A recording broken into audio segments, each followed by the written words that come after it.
In a study by Stavanin and colleagues in Brazil, they tested 143 maltreated children. They found that about half presented with both psychiatric and a communication disorder. About 18% had just a psychiatric disorder, about 24% with just a communication disorder, and only 5% presented with neither. So this has huge implications for us as speech-language pathologists.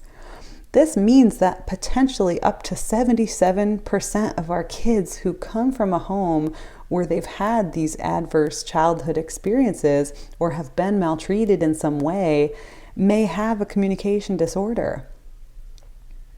Whether that be a communication disorder alone or a communication disorder and a concomitant psychiatric disorder. Only 5% of these kids had neither. Those are huge percentages. So really we have to be paying attention to this population. And I think another important take home from these statistics is that psychiatric piece. We need to be cognizant as clinicians of the psychological issues our students may face when they come from this background, right? How might that impact our language treatment? How might that impact our interdisciplinary work? In the same study, they also looked at the type of communication disorder. So they looked at all the children that had been diagnosed with a communication disorder, and they broke it down by type. Now, these percentages don't add up to 100 because it's possible that some of these children had more than one, right? As you can see, most of them had deficits in pragmatic skills. And this makes sense, again, when you think of that concept of serve and return, that social interaction that teaches children at a very young age how that turn-taking occurs. That's all part of pragmatic language. But you can see, too, that you also have nearly every other domain of language represented here. And so these consequences are far-reaching.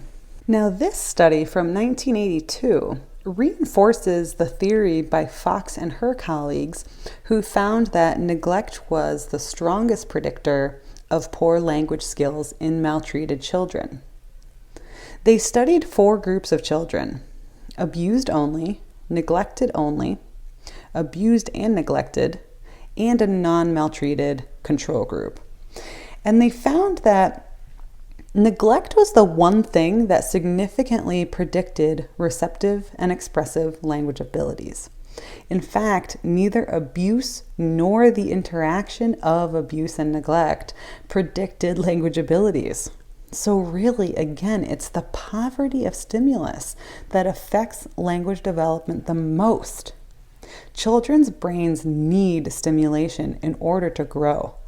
A child cannot learn a language if that language is not provided to them, if that stimulus is not there. I think again about my deaf and hard of hearing students who cannot hear the spoken language all around them and are not being provided with a signed language. This is a form of neglect, and we do see the same results in their language abilities. Or deaf children who have cochlear implants but are unable to make sense of the stimulation those implants provide. What good is stimulation when your brain can't interpret it as linguistically meaningful, right? It's as good as no stimulation at all. Now, in this study by Stacks and colleagues, they actually followed 983 infants over time, all of whom had experienced substantial maltreatment. They assessed them at 8 months, 2 years, 3 years, and then at 6 years. At each assessment, these children scored below average on both receptive and expressive language. However, they did find that the scores increased at that 6-year assessment, likely around the time these children were entering school. So this is encouraging, right? Oftentimes, the first time we're meeting a child is at their entry to school, unless you're in early intervention, right? So around that 5 or 6 years of age. And it's generally agreed upon in the literature that the critical period for language acquisition ends at about 5. But children's brains are still very plastic at that age.